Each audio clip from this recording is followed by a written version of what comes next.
Welcome to Scotland. I'm here with Gordon Armstrong. Hi, Gordon. Hello there, Alex. How are you? Yeah, fine. Thanks a lot for the invite. We are on the Lower Beauly here in northern Scotland in the Highlands and fishing for salmon. And yeah, you are part of the Loop rod development team. You've worked on the new TRAK series that you brought.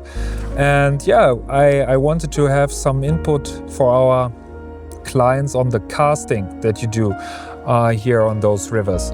Do you have any tips for beginners, for people struggling with their double-handed casting? What do you recommend? Yeah, from a casting perspective, there's lots of different things we can talk about, but a few of the key points that I often go over with my guests, I can talk about with you today.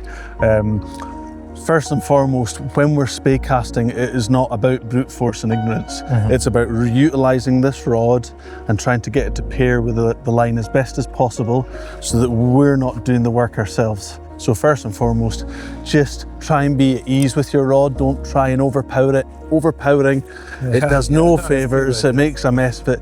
If we can do the cast in a nice controlled, slow fashion, get the rod and line and the mechanics of the cast to work as one,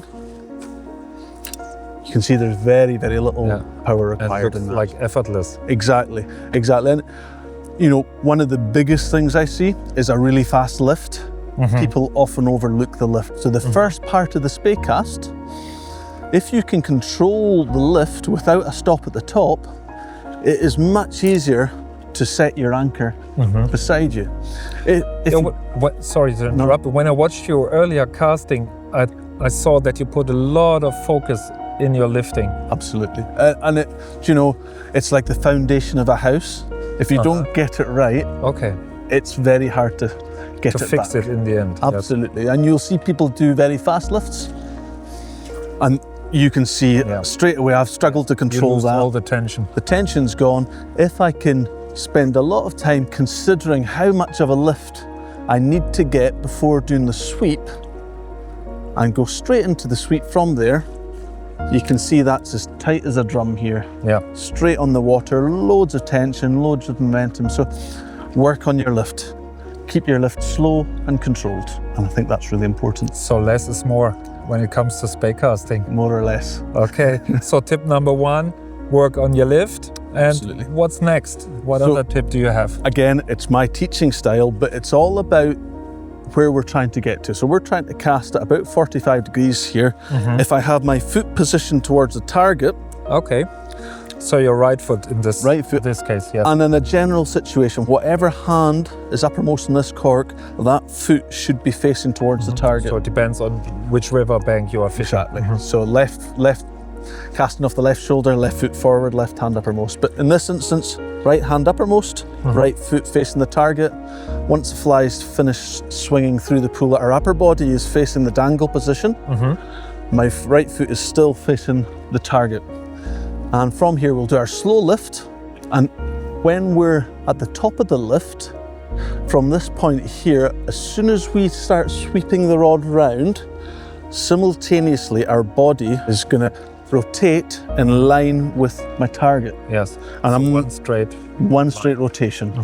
And that means that our anchor, our D-loop, our body, our rod is all aligned to the target. And that all stems from our foot positioning at the beginning. When you change the angle for fishing, sometimes you fish 90 degrees, sometimes you fish 45. You also change your positioning of the body. This, for me, and this is not a standard throughout spey casting necessarily, but this is something I use to try and make sure I've got direction of where I want to go. Okay. And it is that foot that does that. Yeah, so easy, actually. Yeah, very simple. Very simple. Just to point your body to the point that you want to cast to, yes? Yeah, for sure. So lifting, positioning, and what's next? And then we look at the tracking. So when we're wanting to go forward towards the target, again, everything's in alignment before we go forward.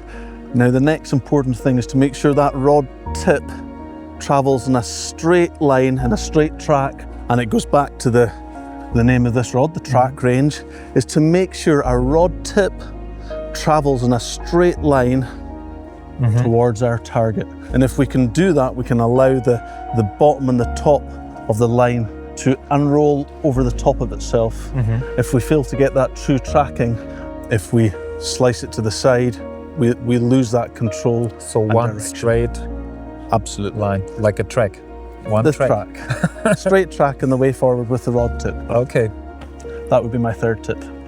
Okay. Speaking of track, now that I have you here, you worked on the track rods. Can you tell us a little bit about the action? Because you worked hand in hand with some other guys at Loop on that rod. What's the action of the rod? How would you describe the action of the track rods? Yeah, so this is a medium fast action rod, a rod myself and the rest of the rod development team are very proud of. It's just hit the market in the last few weeks, and it very much works from the middle to tip with the weight that's given on the rod. So very crisp action rod.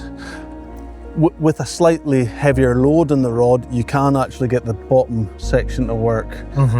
But with the line rating, you tend to find this middle to tip section fairly comes into play.